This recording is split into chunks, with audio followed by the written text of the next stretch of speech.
Good morning, all. Welcome back to Sew Granny Sew and part 3 of our flannel rag quilt. Also, it will be our final part. We are going to show a quick clip here at the beginning as a recap. Do be sure to notice at the end of the recap, you will see what the quilt looked like before we laundered it. We will launder it twice and dry it twice to give it a nice soft appearance that we know the rag quilts to be.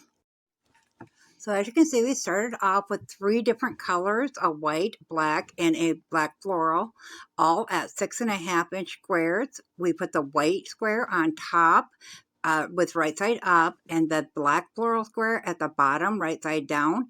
You can use whatever you want in the middle, just something to match. Then we're going to pin the corners because we're going to be sewing diagonally. So we pinned that on both sides. And then we're going to bring that to the sewing machine, and we're going to start sewing that way diagonally, and then we'll sew the other way diagonally. So we're going to do that to all these blocks we have, and when you do that, that's what it'll look like. It'll have an X on both sides. So there's our pile that we need to get sewn yet. So we now have all of our patches sewn, all of our blocks sewn, and we are ready to start putting them into a row. So as you can see, I clipped them in the pattern I wanted them. You do whatever your pattern you're doing.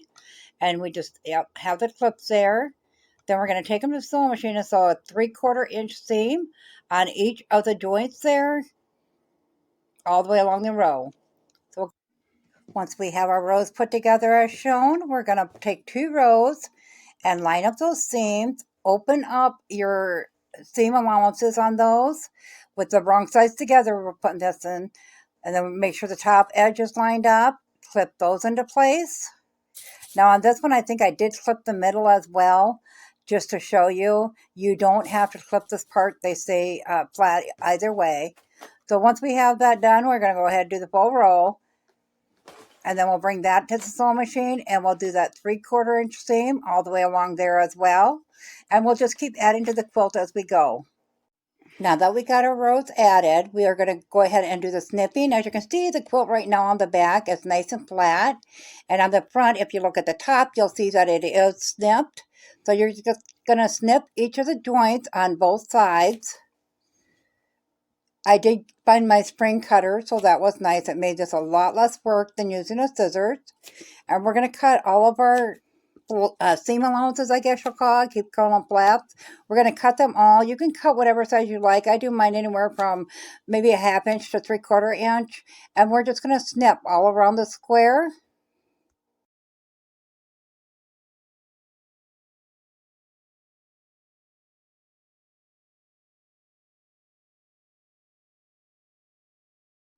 So I'm going to finish this up, launder it, and I will meet you back here.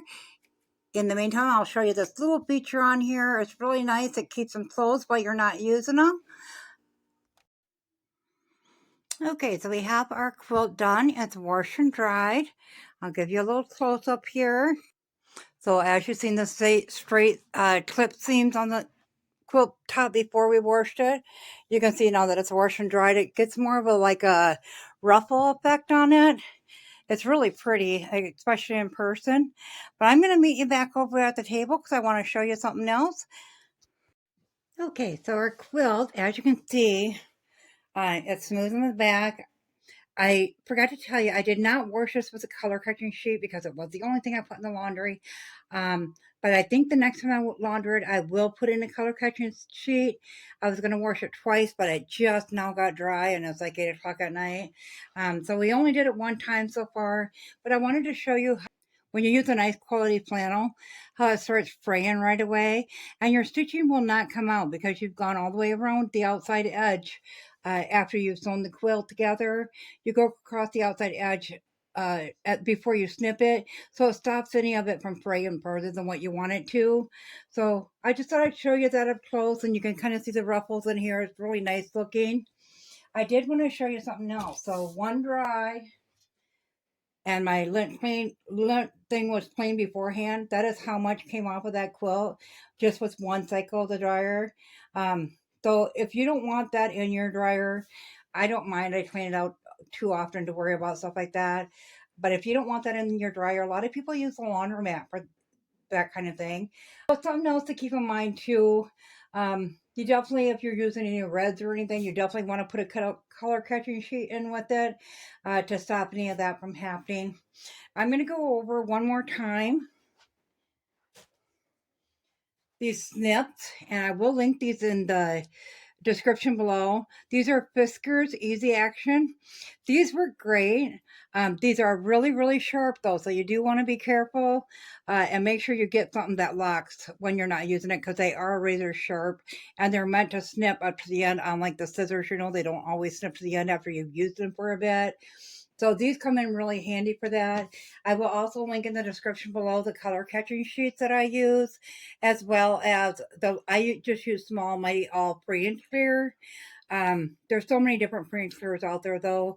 If you're making it for a baby, you know, draft is probably okay to use. But I will link those 3 items in the description below. So let me know in the comments below if you've tried doing a rag quilt and how yours turned out. If you did a different size, like I said, I did a 6.5-inch. I did cut mine with the Quilt cutter with a 6.5-inch block. They do make rag dies for the Quilt cutter where it's already got the snips in along the sides of the block. When you cut them out, it's already snipped and ready to sew. So that'd be a bonus too if you did it that way. I kind of like the purpose that I can use a 6.5-inch block for more than just the rag quilt. So be sure to tune in. We have a couple days off now, and when we come back, we will be finishing up our 3D pinwheel quilt. I did go ahead and glue base that down. It's still really pliable. I did mix my glue this time with a little bit of water. Thank you. I can't remember who pointed that out, but that does work perfect. I mixed 3/4 to 1/4 water, and that works perfect. So I'm gonna go ahead and get this quilted in over the weekend, and I will meet you back here probably Saturday, and we'll finish up this quilt. As always, guys, if you found this video useful, go ahead and give it a big thumbs up. It really helps our channel grow. If you haven't subscribed yet, go ahead and hit that subscribe button because we'd love to have you here at Sew Granny Sew. Thanks, all. Have a great day. Bye.